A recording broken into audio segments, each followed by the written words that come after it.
As my taste in games has changed and evolved over the years, the more I take the time to appreciate those places and spaces you find yourself in between the game story.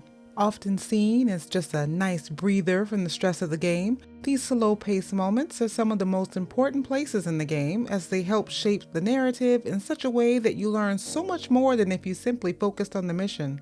And it may even put you in a bit of an existential crisis.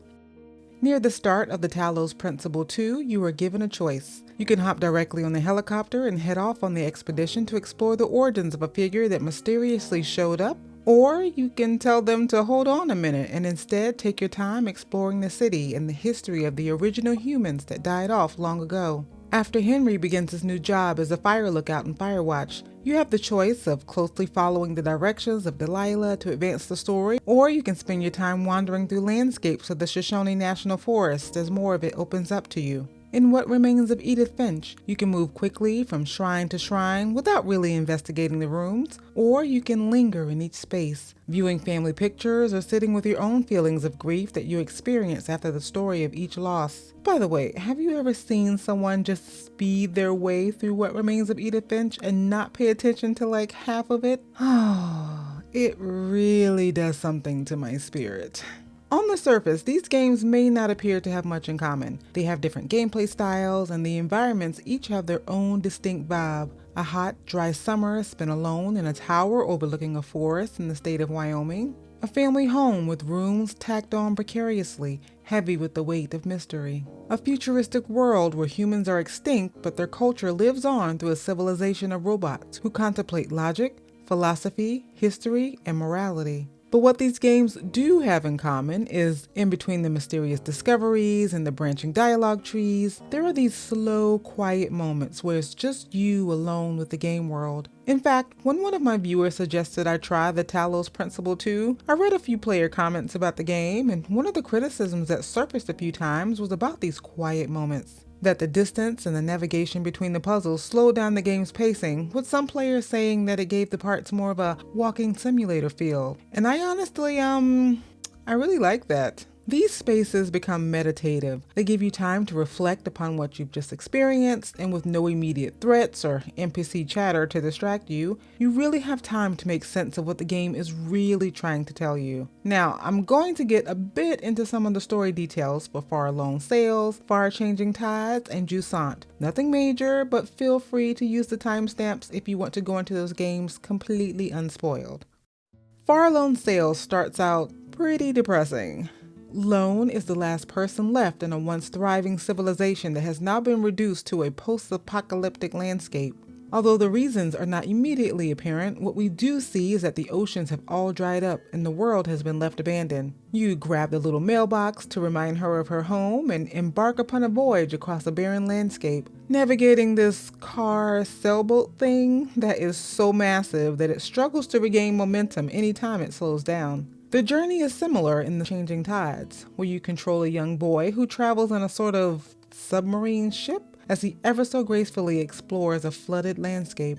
This world appears to be where all the water from the first game has ended up, with entire cities and forests being washed away or completely submerged. Just like in Lone Sails, you're all alone as you propel your gigantic vessel across this newly formed ocean. Most of the Far gameplay centers around maintaining your vehicle, gathering crates, organizing your resources, gathering crates, adjusting your sails, you get the picture, and keeping these hulking machines from ramming into the obstacles along the way. But it's not those moments that are the most satisfying of the experience. It's these.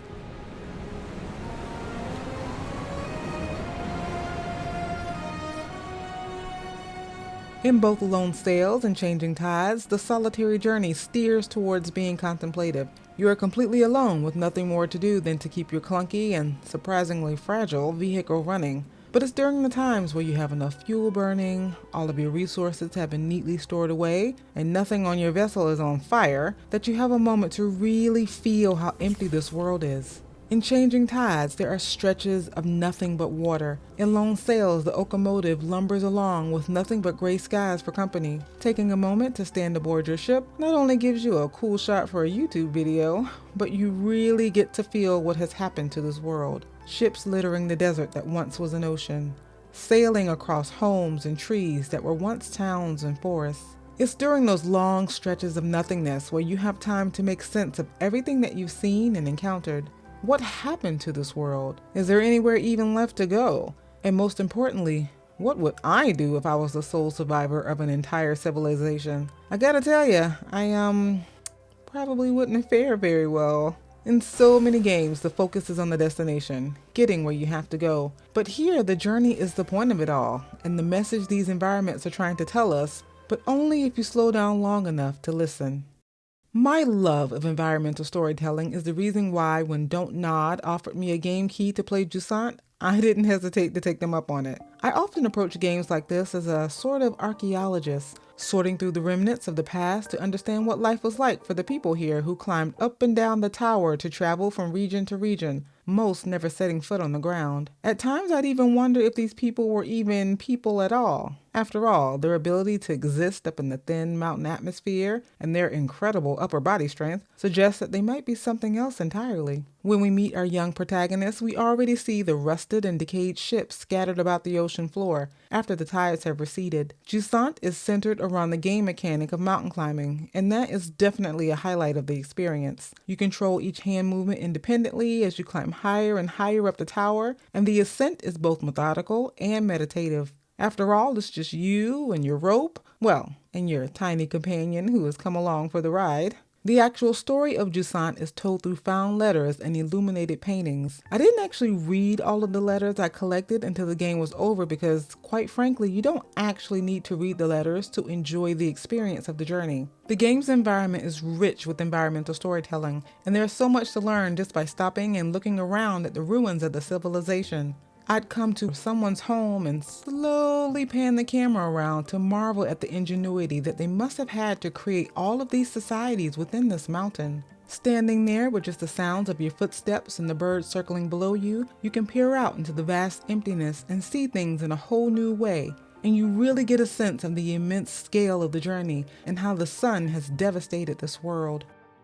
Whether you're looking through the museum exhibits in Talos Principle II, naming your pet turtle in Firewatch, or reading through the library of book titles in Edith, Finch, it's in these moments that what the game is trying to tell you is truly being communicated. One of the critiques I often hear is that these spaces make the game's pacing too slow. The story becomes spread too far apart, and there isn't enough to keep some games from feeling, boring. But I find these moments to be anything but boring. To me, they feel like a puzzle, with each part of the world potentially holding another piece to put the entire story together. I enjoy meandering over each bit of landscape you find in between the mission, climbing anything that I can climb, or using whatever tools I have available to get a close-up of some seemingly random object just to see what the world has to say. I spent an entire 2 hours exploring the city in the Talos Principle II, something you don't even have to do, before I even felt compelled to actually start the game. In Firewatch, I check in with Delilah constantly, telling her about every random thing I stumbled across, just to see if she would have anything interesting to say.